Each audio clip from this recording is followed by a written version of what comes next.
Hello everybody, I am Assistant Professor Ila Sant. I work with Gyan Ganga College of Education, Thane.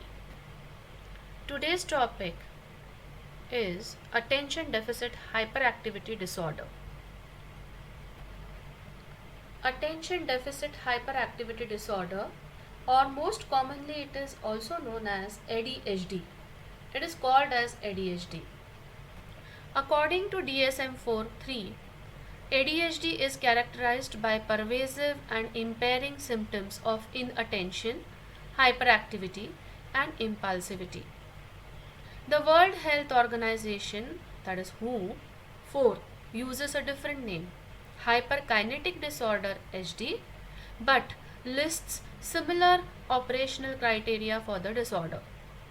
Regardless of the name used, ADHD or HD is one of the most thoroughly researched disorders in medicine. What are the symptoms of ADHD? The main symptoms of ADHD fall into three groups.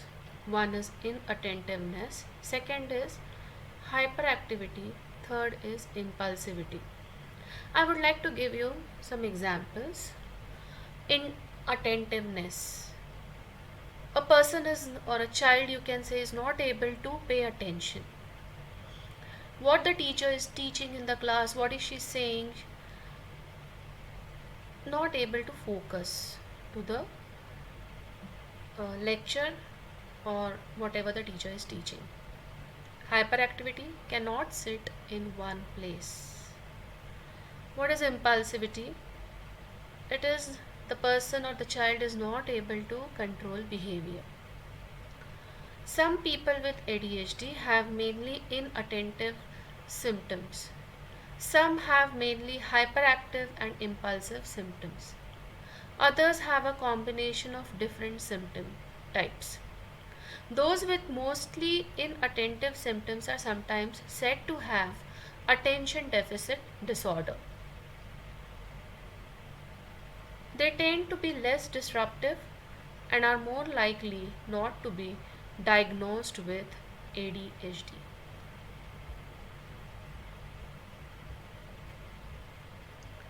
I'm going to show you a slide on symptoms. Okay, this is an additional slide. I want you to pay attention. Please go through the list of symptoms carefully as I'm going to ask you in the next lecture. We are also going to discuss these symptoms and much more in the next lecture along with a case study. So let's start. It is normal for children to have trouble focusing and behaving at one time or another. However, children with ADHD do not just grow out of these behaviors. The symptoms continue, can be severe, and can cause difficulty at school, at home, or with friends in all walks of life. A child with ADHD might daydream a lot, forget or lose things a lot, squirm or fidget, talk too much, make careless mistakes or take unnecessary risks, have a hard time resisting temptation, have trouble taking turns, have difficulty getting along with others. I'm telling you once again, please go through the list carefully. Note down the symptoms if you want.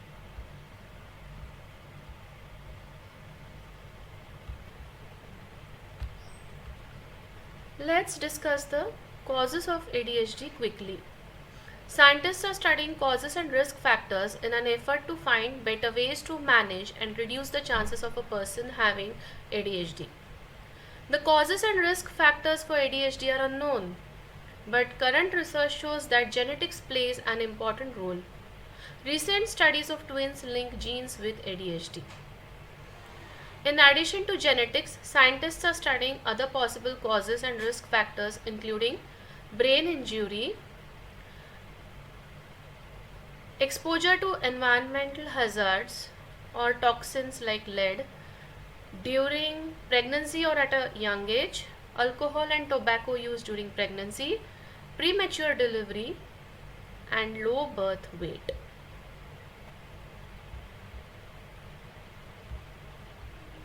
Please note, Research does not support the popularly held views that ADHD is caused by eating too much sugar, watching too much television, parenting, or social and environmental factors such as poverty or family chaos.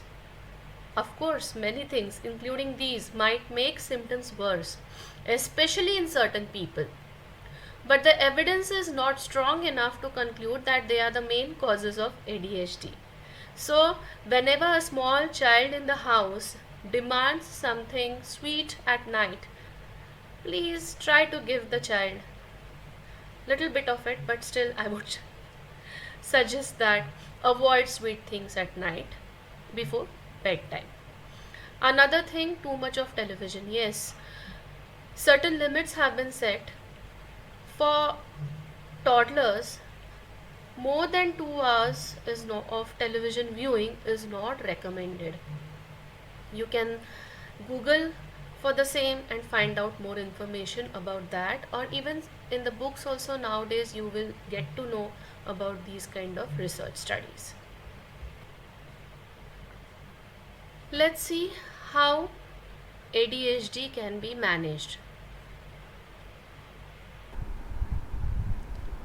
Successful programs for children with ADHD integrate the following three components: accommodations, that is, what you can do to make learning easier for children with ADHD; instruction, the methods you use in teaching; intervention, how you head off behaviors that disrupt concentration or distract other students. Today we have discussed about ADHD. What is ADHD? Symptoms of ADHD, causes of ADHD, managing ADHD. I am giving you some references over here. Please go through these references, please go through these articles. Lot of information is provided on these websites. I am also planning to give you one case study. Please go through the case study. After reading the information on ADHD, please go through the case study.